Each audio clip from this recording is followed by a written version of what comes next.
உமக்கு மேல் ஒருவரும் இல்லையே, எல்லோருக்கும் மேலாக உயர்ந்தவர். உமக்கு மேல் ஒருவரும் இல்லையே.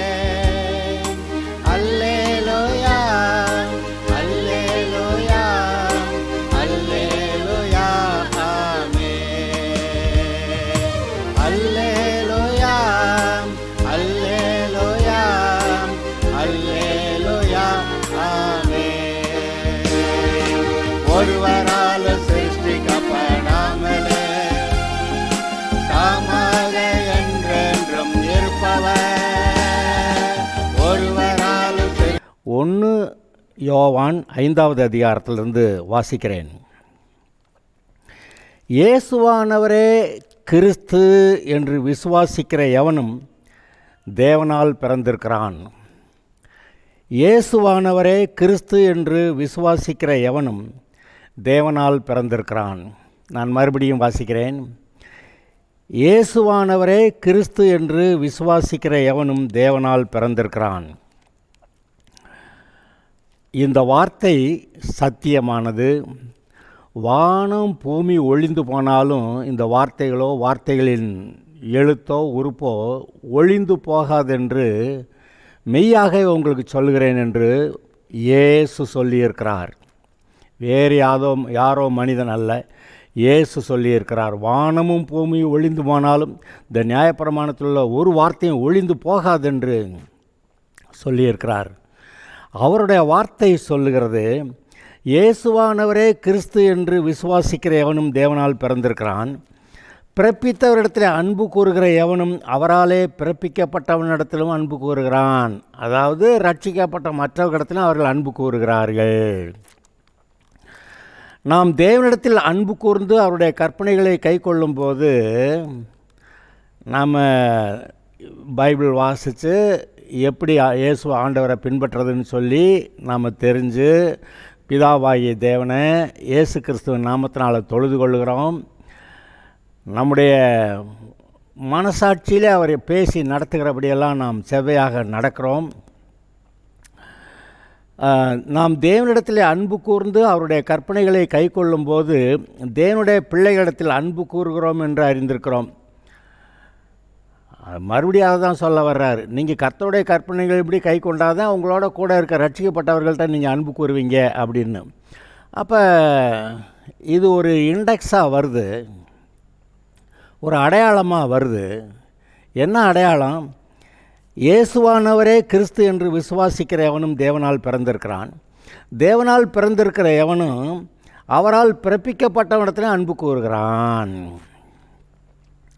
நாம் தேவனிடத்தில் அன்பு கூர்ந்து அவருடைய கற்பனைகளை கை கொள்ளும்போது தேவனுடைய பிள்ளைகளிடத்தில் அன்பு கூறுகிறோம் என்று அறிந்து கொள்ளுகிறோம். அது பொதுவாக விசுவாசிகள்கிட்ட நம்ம அன்பாக இருக்கிறோமா இல்லையாங்கிறத கூட, ஒருவேளை நமக்கு அவ்வளோ அன்பாக இருக்கிறோமா இல்லையான்னு தெரியாமல் இருந்தால் கூட, நாம் கர்த்தருடைய கற்பனைகளின்படி நம்முடைய வாழ்க்கையை நடத்துகிறோம் என்று நாம் பார்க்கும்போது தேவனுடைய பிள்ளைகளிடத்தில் அன்பு கூறுகிறோம் என்று அறிந்து கொள்ளுகிறோம். அதாவது நீங்கள் கர்த்தரை பின்பற்றீங்கன்னா கர்த்தருடைய பிள்ளைகளோட கூட நீங்கள் நிச்சயமாக அன்பாக தான் இருப்பீங்க. இப்போ சில சமயங்களில் வெளியூர்கள்லேருந்து இந்த ஊருக்கு வந்திருக்கேன், இன்றைக்கி ஞாயிற்றுக்கிழமை சர்ச்சு ஆராதனைக்கு போகணும். அதாவது அவங்க வெளியூரில் இருந்தபோது எங்கேயோ சர்ச்சுக்கு போனாங்க, ஆனால் இங்கே வந்த ஒரு பாடும் நான் சர்ச்சுக்கு போகணும், கர்த்தரை ஆராதிக்கணும், கர்த்தருடைய பிள்ளைகளோட கூட சேர்ந்து கர்த்தரை ஆராதிக்கணும் அப்படின்னு சொல்லி தேவனுடைய ஜனங்களோட கூட அன்பாக இருக்கக்கூடிய ஒரு மனப்பான்மை அங்கே வந்து விட்டது. ஏன்னா அவர்கள் கர்த்தரை பின்பற்றி கர்த்தருடைய வசனங்களுக்கு கீழ்ப்படிந்து அப்படி நடக்கிறபடியால் கர்த்தருடைய ஜனங்களோட கூட அன்பு கூர்ந்து இன்றைக்கி புதிய ஊருக்கு வந்திருக்கிறோம், இந்த ஊரில் போய் கர்த்தருடைய ஜனங்களோட கர்த்தரை ஆராதிக்கணும் அப்படின்னு birds of the same feather flock together, ஒரே மாதிரியான பறவை, அந்த இறக்கைகளுடைய பறவைகள் ஒன்றாய் கூடி சேருகின்றன அப்படின்னு. அதுபோல் கர்த்தருடைய பிள்ளைகளெல்லாம் கூடி வருகிறார்கள், கர்த்தருடைய பிள்ளைகள் ஒருவருக்கு ஒருவர் அன்பாக இருக்கிறார்கள். அது ஒரு பெரிய இண்டெக்ஸாக யோவான் எழுதுவார். தான் கண்ட சகோதரனிடத்தில் அன்பாக இருக்கிறவன் காணாத தேவனிடத்தில் எப்படி அன்பு கூறுவான்னு. அது ஒரு நமக்கு விளங்குற ஒரு காரியம். நம்ம தேவன்கிட்ட அன்பு கூறுறோம், நமக்கு தெரிந்த நம்முடைய சகோதரர்கிட்ட அன்பு கூறுகிறோம். அதனால் நாம் தேவனுடைய கற்பனைகளை கைக்கொள்வதே அவரிடத்தில் அன்பு கூறுவதாம். நாம் தேவனுடைய கற்பனைகளை கைக்கொள்வதே அவரிடத்தில் அன்பு கூறுவதாம். அவருடைய கற்பனைகள் பாரமானவைகளும் அல்ல. தேவனால் பிறப்பதெல்லாம் உலகத்தை ஜெயிக்கும். நம்முடைய விசுவாசமே உலகத்தை ஜெயிக்கிற ஜெயம். இந்த விசுவாசம், தேவனே இவரே தேவன், இயேசுவே ரட்சகர் என்று அந்த விசுவாசம் இருக்குது பார்த்தீங்களா, இதுவே உலகத்தை ஜெயிக்கிற ஜெயம். இன்றைக்கு நான் உங்களை இந்த வசனங்களை சொல்லி உற்சாகப்படுத்துகிறேன். நீங்கள் இயேசு கிறிஸ்து மூலமாய் உண்மையான வானத்தையும் பூமியும் படைத்த ஜீவனுள்ள தேவனை ஆராதிக்கிறவர்களாக இருக்கிறீர்கள்.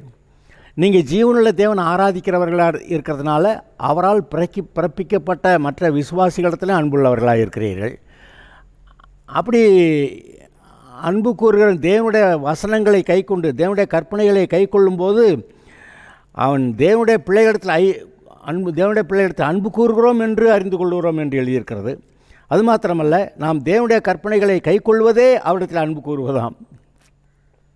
எப்படி அன்பு கூறுறான்? அவருடைய கற்பனைகளை கைக்கொள்கிறோம், அதனால் அன்பு கூறுகிறோம். அவருடைய கற்பனைகள் பாரமானவைகளும் அல்ல.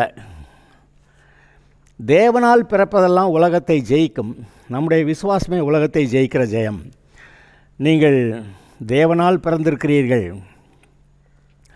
இந்த உலக வாழ்க்கையிலே யாரெல்லாம் இயேசு கிறிஸ்துவை தேவனுடைய குமாரன் என்று, அவர் நம்முடைய பாவங்களுக்காக சிலுவையில் போய் பரிகாரம் செய்தார் என்று விசுவாசித்து ஏற்றுக்கொள்கிறார்களோ அவர்கள் எல்லாரும் தேவனுடைய பிள்ளைகளாக இருக்கும்படி அவர்களுக்கு அதிகாரம் கொடுத்தார் என்று வசனம் சொல்லுகிறது.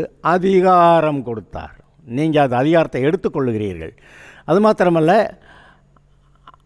இப்படி இயேசுவை ஆண்டவராக ஏற்றுக்கொண்டவர்கள் தேவனால் பிறக்க அதிகாரம் மட்டும் இல்லை, அவர்கள் மனுஷனுடைய சித்தத்தினாலே இரத்தத்தினாலே புருஷனுடைய சித்தத்தினாலே பிறவாமல் தேவனாலே பிறந்தவர்கள். அதை நீங்கள் யோசித்து பாருங்கள். அப்போ நீங்கள் தேவனாலே பிறந்தவர்கள், அப்போ தேவர்களாய்த்தான் இருக்கிறீர்கள், தேவனுடைய பிள்ளைகளாக இருக்கிறீர்கள், தேவனுடைய ராஜ்யத்தில் அங்கத்தினர்களாக இருக்கிறீர்கள், கிறிஸ்துவோடு கூட உடன் சுதந்திரராக இருக்கிறீர்கள். நீங்கள் உலகத்தை ஜெயிக்கிறவர்கள். அல்லேலூயா.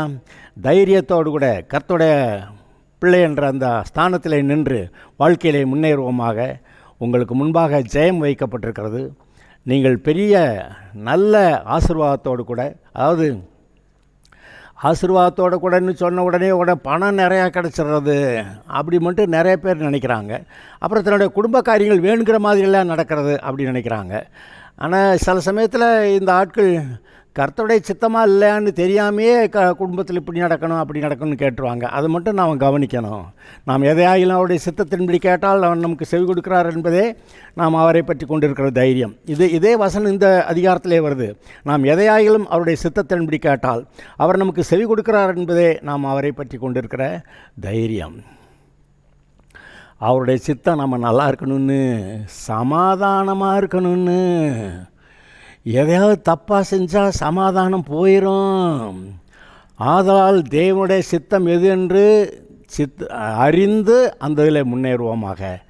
நீங்கள் உலகத்தை ஜெயிக்க பிறந்தவர்கள். Okay, God bless you.